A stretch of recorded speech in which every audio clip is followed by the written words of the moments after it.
كنت تعرف ان البني ادم ممكن يقتل جني، بس ده في حالة واحدة بس، لو الجني متشكل على هيئة بني ادم، وساعتها لو اتضرب بالنار او الطعن بيموت. صل على النبي واعمل لايك للفيديو وتعال احكي لك اللي حصل مع شاب يمني اسمه احمد.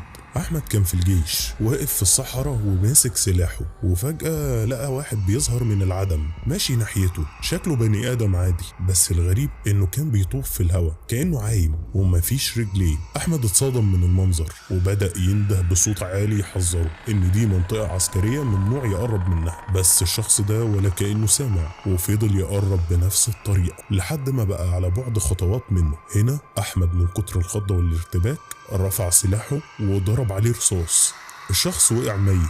بس من هنا بدأ الكابوس الحقيقي. احمد اتشل من الرعب، رمى سلاحه وجري على بيته، دخل على اهله وهو وشه مخطوف وصوته متقطع، وفجأة وقع مغمى عليه ودخل في غيبوبة. واول ما غاب عن الوعي بدأ يهلوس بكلام غريب مش مفهوم. ابوه لما شافه كده جاب شيخ القرية عشان يرقيه، والشيخ اول ما بدأ يرقيه اكتشف ان احمد ملبوس مش بجن واحد، لا ده بعشيرة كاملة. الشيخ اتكلم معاهم، لقى واحد من الجن بيقول له ابنك قتل ابني واللي عمله هيتحاسب عليه. الشيخ اتصدم وسأله قتله ازاي؟ الجني حكى ان ابنه كان متشكل في هيئة انسان واحمد ضربه بالنار. الشيخ طلب يسمع من احمد بنفسه، وبالفعل احمد فاق شوية وحكى اللي حصل بالظبط. والشيخ رجع واجه الجن وقال له ابنك هو اللي ظهر وخوفه، واللي عمله احمد كان دفاع عن النفس. لكن المفاجأة كانت رد الجني، قال له انا جني مسلم وهنعرض الموضوع ده على محكمتنا، سواء عفينا عنه او عاقبناه الحكم اللي هيتقال انا راضي بيه. الشيخ استغرب وقال له محكمة ايه دي؟ الجن رد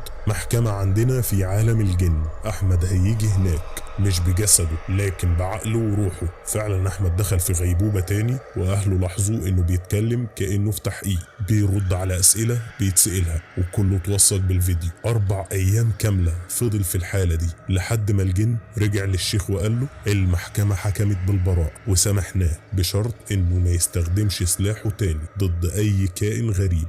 الشيخ سأله ليه الشرط ده؟ الجن رد لان دمه زفر، هو شاف عالمنا ووقف قدامنا من غير ما يخاف. لما احمد فاق حكى اللي شافه، قال انه كان متسلسل بسلاسل في ايده ورجله، وشاف محكمة كاملة شبه محاكم البشر، قضاة من الجن قاعدين فوق مكان زي الجبل، واهل الجن المقتول واقفين بيطالبوا بالقصاص. حتى ام الجن ظهرت وفضلت تصرخ وتقول انها عايزة حق ابنها. القاضي سأله على كل التفاصيل واحمد حكى كل حاجة باللي حصل. في الاخر المحكمة اصدرت حكم براءة، لان اللي عمله احمد